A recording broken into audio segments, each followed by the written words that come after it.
नमस्कार, कैसे हैं आप सभी। मैं अपने YouTube चैनल पर आप सभी का स्वागत करता हूं। आज हमारा जो टॉपिक है वो हरियाणा जीके का टॉपिक रहेगा और हरियाणा जीके के अंदर आज जो हम पढ़ेंगे वो पढ़ेंगे हरियाणा के नेशनल पार्क्स और वाइल्ड लाइफ सेंचुरीज, हरियाणा के राष्ट्रीय उद्यान और वन्य जीव अभ्यारण्य। तो स्टार्ट करते हैं आज की अपनी क्लास। प्रश्न है, हरियाणा में प्रेजेंट में टोटल नेशनल पार्क कितने हैं। हरियाणा में प्रेजेंट में टोटल नेशनल पार्क हैं 2 भाई। हरियाणा में प्रेजेंट में वाइल्ड लाइफ सेंचुरीज कितने हैं 8 भाई। हरियाणा में प्रेजेंट में डियर पार्क 1 है।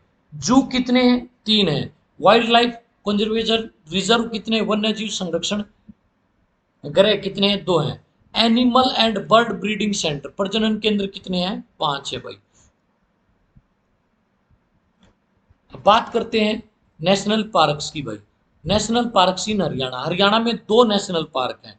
पहले का नाम क्या है सुल्तानपुर। यदि नेशनल पार्क्स की बात की जाए तो जो भारत है उसमें सबसे बड़ा जो नेशनल पार्क है उसका नाम है हेमिस नेशनल पार्क भाई। क्या नाम है हेमिस। हेमिस नेशनल पार्क कहाँ पर है, ये है आपके लद्दाख के अंदर भाई। आपसे पूछा जाए भारत का सबसे छोटा नेशनल पार्क कौन सा है तो उसका नाम है साउथ बटन भाई।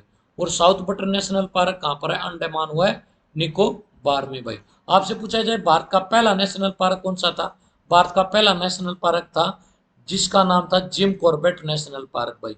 और जिम कॉर्बेट नेशनल पार्क कहाँ पर है, Jim Corbett national park Uttarakhand के अंदर है।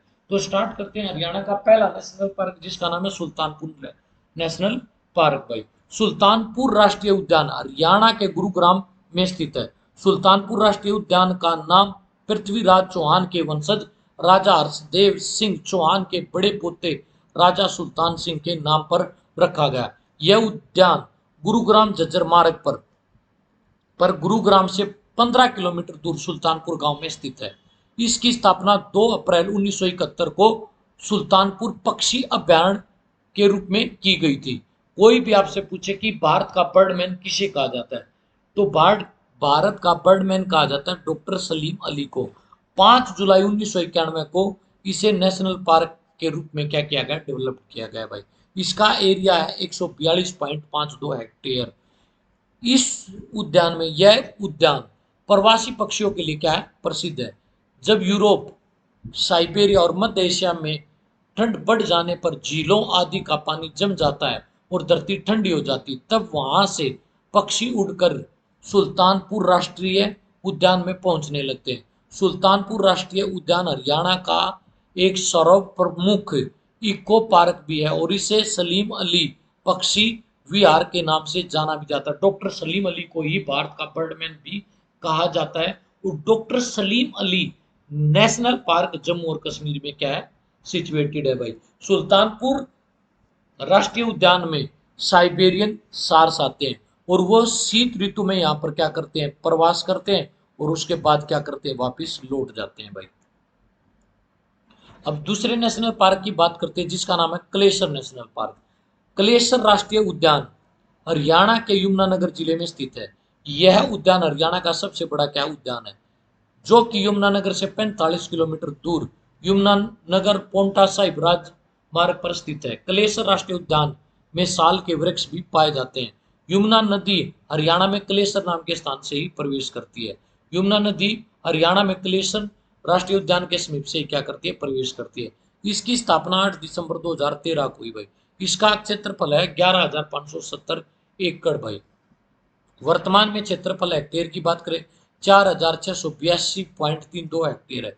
कलेसर राष्ट्रीय उद्यान का नाम इस उद्यान में संरक्षित क्षेत्र में स्थित कलेसर मंदिर जो भगवान शिव का मंदिर है भाई, इस नेशनल पार्क का नाम कलेसर मंदिर के नाम पर ही रखा गया है। इस उद्यान की सीमा हिमाचल, उत्तरांचल और उत्तर प्रदेश के साथ लगती। इस नेशनल पार्क की सीमा 3 राज्यों के साथ लगती भाई, हिमाचल प्रदेश, उत्तराखंड और यूपी के साथ भाई। यह राष्ट्रीय उद्यान लाल जंगली मुर्गों के लिए प्रसिद्ध है। इसके अलावा यहाँ पर तेंदुआ, मोरल, भौंकने वाले हिरण, सांबर, चीतल, अजगर, किंग कोबरा, मॉनिटर छिपकली आदि खतरनाक जानवर पाए जाते हैं।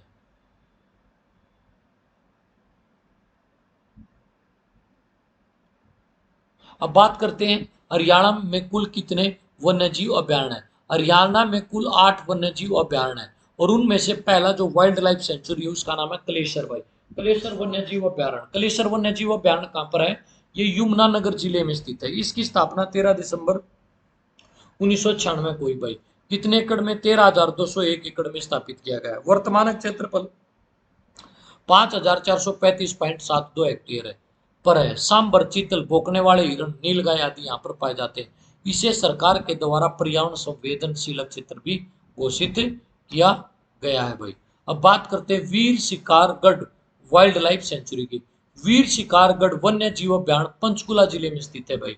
यह अभयारण्य पिंजौर से 8 किलोमीटर की दूरी पर पिंजौर मल्ला रोड पर स्थित है। 2009 में इसे पर्यावरण संवेदनशील क्षेत्र घोषित किया गया। इसकी स्थापना 1975 में और 29 मई 1987 को इसे वन्य जीव अभयारण्य क्या किया गया? अधिसूचित किया गया। क्षेत्रफल 767.30 हेक्टेयर है। पर्यावरण संवेदनशील क्षेत्र का मतलब यह होता है कि वह कि अब उस रीजन के आसपास कितने किलोमीटर के एरिया में? 5 किलोमीटर के दायरे में कोई भी डेवलपमेंट कार्य नहीं किया जा सकता। अब बात करते हैं अगले किसकी? वाइल्ड लाइफ सेंचुरी की। खोल ही रहतान वाइल्ड लाइफ सेंचुरी भाई। खोल ही रहतान वन्य जीव अभयारण्य भी कहाँ पर है? पंचकुले जिले में है। ये वीर शिकारगढ़ या गा वन्य जीव अभयारण्य से 3 किलोमीटर की दूरी पर स्थित है भाई। इसकी स्थापना कब की गई थी? दिसंबर 2004 में। एरिया कितना है भाई? 4,883 हेक्टेयर है, जिसमें से 320 हेक्टेयर को पर्यावरण संवेदनशील क्षेत्र घोषित किया गया। यह चीतल, जंगली बिल्ली, जंगली बंदर, तेंदुआ आदि के लिए क्या है? प्रसिद्ध है। तो खोल ए रहतान भी कहां पर है? पंचकुला के अंदर है भाई। अब बात करते हैं चिलचिला। चिलचिला वन्यजीव अभयारण्य। चिलचिला वन्यजीव अभयारण्य कुरुक्षेत्र में है भाई। ठीक है, कहां पर है? कुरुक्षेत्र में है भाई। और यदि पूछा जाए भाई इसकी स्थापना कब हुई थी? 28 नवंबर 1986 को। इसका एरिया कितना है? 28.92 हेक्टेयर है भाई। अब बात करते हैं नारसिंह वाइल्ड लाइफ सेंचुरी की भाई। नारसिंह वाइल्ड लाइफ सेंचुरी रेवाड़ी जिले में स्थित है। यह रेवाड़ी से 40 किलोमीटर की दूरी पर स्थित है। कोसली कनीना सड़क इस अभयारण्य के बीचों बीच से क्या करती है भाई? गुजरती है भाई। इसकी स्थापना 1987 में अभयारण्य के रूप में हुई भाई। और पहले ये क्या था? एक आरक्षित वन था भाई। एरिया कितना है? 211.35 हेक्टेयर है। काले हिरणों का आवास के रूप में इसे माना जाता है। वर्ष 2009 में इसे पर्यावरण संवेदनशील क्षेत्र क्या कर दिया गया? घोषित कर दिया गया। यदि बात की जाए अगले की तो खापड़ा वास वाइल्ड लाइफ सेंचुरी भाई। खापड़ा वास वन्यजीव अभयारण्य झज्जर जिले में स्थित है भाई। स्थापना हुई थी 30 जनवरी 1987 को। क्षेत्रफल है 82.70 हेक्टेयर भाई। और ये भिंडावास वन्यजीव अभयारण्य से 1.5 किलोमीटर की दूरी पर क्या है? स्थित है। बिल्कुल खापड़ावास और भिंडावास एक दूसरे के पास पास स्थित है। यदि बात की जाए भिंडावास वन्यजीव अभयारण्य की, भिंडावास वन्यजीव अभयारण्य झज्जर जिले में स्थित है। यह झज्जर से 15 किलोमीटर दूर झज्जर कासनी सड़क पर स्थित है। स्थापना 7 मई 1986 को हुई। क्षेत्रफल 1016.94 हेक्टेयर है। यह अभयारण्य अपनी सुंदर झील के लिए क्या है? प्रसिद्ध है। कौन सा भाई? भिंडावास भाई। कापड़ावास और भिंडावास दोनों कहां पर है? झज्जर में भाई। यदि बात करें अब्बू शहर वन्य जीव अभयारण्य की भाई, वो अब्बू शहर वन्य जीव अभयारण्य सिरसा जिले में स्थित है। यह सिरसा के डबवाली से 10 किलोमीटर दूर डबवाली संगीरिया मार्ग पर या सड़क पर क्या है? स्थित है भाई। इसकी स्थापना 30 जनवरी 1987 को हुई भाई। इसका जो क्षेत्रफल है वो 11,530.56 हेक्टेयर है भाई। अब बात करें हरियाणा में, ठीक है, वाइल्ड कंजर्वेशन रिजर्व की भाई। हरियाणा में कुल 2 वन्य संरक्षण क्या है भाई? ग्रह है भाई, घर है भाई। ठीक है, Saraswati wild life conservation reserve भाई। सरस्वती वन्य जीव संरक्षण केंद्र या घर भाई, यह कैथल जिले में है भाई। इसका कुछ हिस्सा कुरुक्षेत्र में भी आता है। इसकी स्थापना 29 जुलाई 1988 को नोट इसको 29 जुलाई 1988 को नोटिफाई किया गया और इसकी स्थापना 11 अक्टूबर 2007 को की गई भाई। अब क्षेत्रफल है 4052.85 हेक्टेयर भाई। इसे सोनेसर जंगल के नाम से भी जाना जाता है। तो सरस्वती वन्य जीव संरक्षण जो केंद्र है भाई ये कहां पर है, कैथल में है भाई। यदि बात की जाए बीरबारा वाइल्ड लाइफ कंजर्वेशन रिजर्व की, बीरबारा वन्य जीव संरक्षण गृह भाई, यह जींद से 5 किलोमीटर की दूरी पर जींद हासी मार्ग पर स्थित है। इसकी स्थापना 11 अक्टूबर 2007 को हुई भाई। अब क्षेत्रफल कितना है, 419.26 हेक्टेयर भाई। अब बढ़ते हैं आगे भाई। अब बात करेंगे हरियाणा के ब्रीडिंग सेंटर्स की। हरियाणा में 5 ब्रीडिंग सेंटर है भाई। सबसे पहले बात की जाए मगरमच्छ प्रजनन केंद्र। मगरमच्छ प्रजनन केंद्र कहाँ पर है, यह बोरसोदान नाम का स्थान है भाई, कुरुक्षेत्र में क्या है, स्थित है। और इसकी स्थापना 1981 और 82 में की गई भाई। चिंकारा प्रजनन केंद्र कहाँ पर है, कैरू भिवानी में भाई। स्थापना कब हुई, 1985 और 86 में भाई। तितर प्रजनन केंद्र या फिशेंट प्रजनन केंद्र ये कहाँ पर है, मोरनी भाई। मोरनी कहाँ पर, पिंजौर। पिंजौर कहाँ पर भाई, पीकेएल पंचकुला में क्या है भाई। और इसकी स्थापना 1991 और 92 में हुई। मोर और चिंकारा प्रजनन केंद्र ये झाबुआ रेवाड़ी में है भाई। स्थापना कब हुई भाई, 2011 में। गिद्ध संरक्षण एवं प्रजनन केंद्र यह पिंजौर में भाई। और इसकी स्थापना कब हुई थी, 2001 में हुई थी भाई। तो ये क्या थे, हरियाणा के 5 भाई प्रजनन केंद्र भाई। बढ़ते हैं आगे भाई। अन्य प्रजनन केंद्रों की बात करें तो तीतर प्रजनन केंद्र कहाँ पर है भाई, पीपली कुरुक्षेत्र में। रेड जंगल फाउल प्रजनन केंद्र कहाँ पर है, पिंजौर में भाई। चिड़िया या गोरैया प्रजनन केंद्र कहाँ पर है, मोरनी पंचकुला में भाई। हाथी पुनर्वास एवं अनुसंधान केंद्र कहाँ पर है, बसंतसोर यमुनानगर में भाई। ऊंट प्रजनन केंद्र सिरसा में भाई। भेड़ प्रजनन केंद्र हिसार में भाई। भैंस प्रजनन केंद्र हिसार में भाई।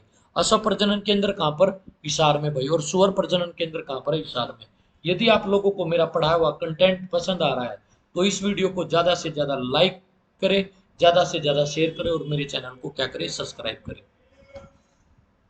अब बात करते हैं हरियाणा के चिड़ियाघरों की। हरियाणा में 3 चिड़ियाघर पाए जाते हैं भाई। एक चिड़ियाघर है भिवानी में भाई, जिसकी स्थापना 1982 और 83 में की गई। अब क्षेत्रफल कितना है भाई इसका, 10.97 एकड़ में क्या है, फैला हुआ है। भिवानी चिड़ियाघर का नवीनीकरण और विस्तार की आधारशिला 15 नवंबर 2006 को रखी गई थी। एक और चिड़ियाघर है हरियाणा में भाई, कहाँ पर, पीपली। पीपली कहाँ पर भाई, कुरुक्षेत्र में भाई। इसकी स्थापना कब की गई थी भाई, 1985 और 86 में भाई। ठीक है, एक और चिड़ियाघर है हरियाणा में भाई, वो कहाँ पर है, रोहतक में भाई। और इसकी भी स्थापना कब की गई थी, 1985 और 86 में भाई। ठीक है, कोई भी पूछे, हरियाणा में 3 चिड़ियाघर है, एक भिवानी में भाई, एक कहाँ पर है, कुरुक्षेत्र में, और एक कहाँ पर है, रोहतक में भाई। तो आज के लिए इतना ही। अगली क्लास में आप लोगों को से फिर मुलाकात होगी। यदि आप लोगों को मेरे चैनल पर पढ़ाया हुआ कंटेंट पसंद आ रहा है तो प्लीज ज्यादा से ज्यादा इस चैनल को सब्सक्राइब करें, लाइक करें और कमेंट जरूर करें। जय हिंद, जय भारत।